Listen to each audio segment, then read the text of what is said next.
Linaw ni DILG Secretary John Vic Remulla na wala silang nakita na koneksyon sa negosyanteng si Charlie Atong Ang at ng illegal na factory ng sigarilyo na sinalakay ng PNP Criminal Investigation and Detection Group sa Talisay, Cebu. Ayon sa kalihim, isang police major mula sa CIDG Bacolod City ang umano'y protektor ng illegal na operasyon ng paggawa ng sigarilyo sa Negros Island Region. Bukod sa pulis, tinutugis na rin ng mga otoridad ang dalawang individual na kinilalang alias Don Robert at alias Macmac.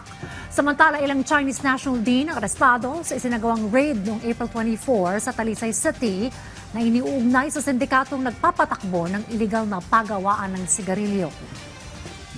So nabuwag namin yung grupo na yon at hinahanap namin ngayon yung alias Don Robert at alias Macmac. Sila ang may hawak ng operations na yan. CIDG is undergoing follow-up operations and we should have results pretty soon. Think direct connection kay Atong Ang? Wala. Hindi namin masasabi yan kung